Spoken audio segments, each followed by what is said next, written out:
Hi, this is Dick Mills with Pitching.com and another video analysis lesson.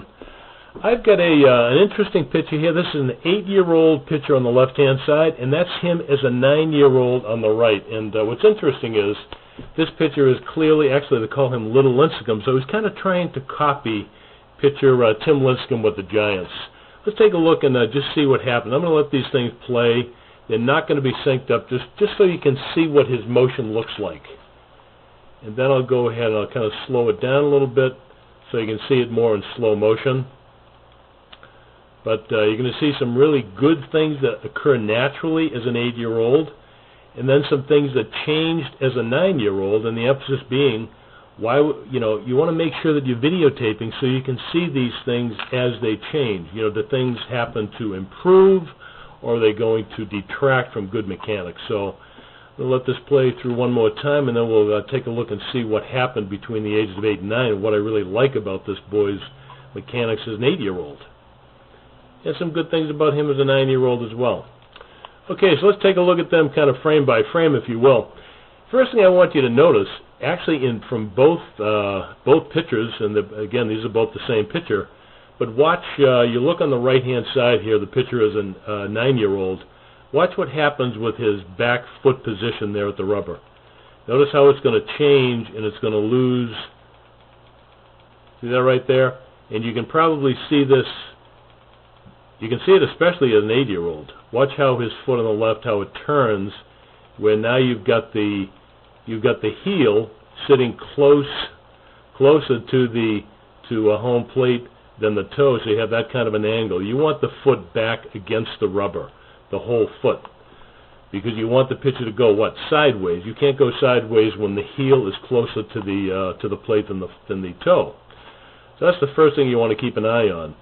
They both swing the leg out and around. No benefit to swinging the leg. Actually, swinging the leg out and around actually slows the pitcher's momentum, because the leg is going not in the direction of the plate, but going out and around over toward third base in this case. Even though Lincecum does it, he's able to produce velocity despite doing that. Now let's take a look and see what happens. What I really like about this pitcher, I'm going to show you something really good. It appears to me that he might be striding a little bit longer as an 8-year-old. But what I really like is, notice right here, and you can't see it in the 8-year-old position, but here's what you're not going to see a lot from even high school pitchers. Good, he completes his back leg drive. So good back leg straight just before landing. This is what you want to achieve. If you don't get this, you get early rotation, you're going to lose a bunch of velocity. So I like his back leg action, and you can see it right here where the knee sits over the foot here, and the back hip gets away from the rubber before the knee does, and then you're going to go ahead and be able to complete back leg drive. Most pitchers I see can't do this.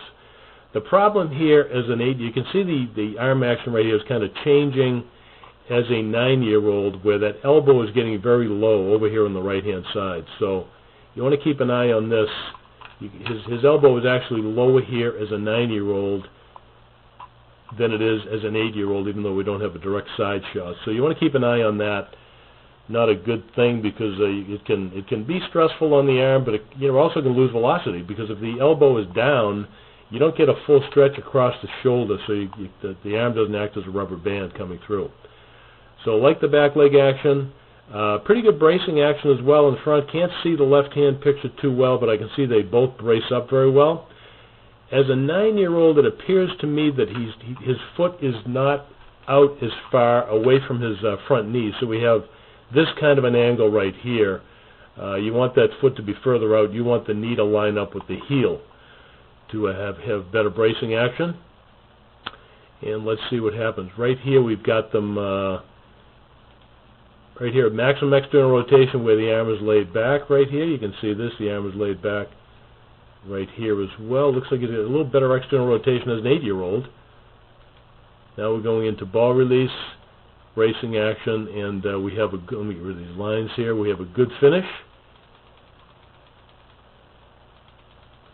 Now, here's something else that changed as a 9-year-old. You really want to keep an eye on this.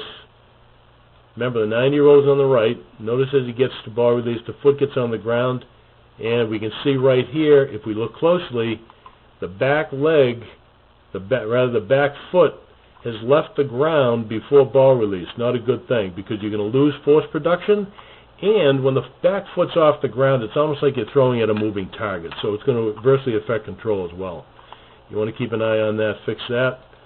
If I had these guys synced up side by side, I could probably tell you why that's happening.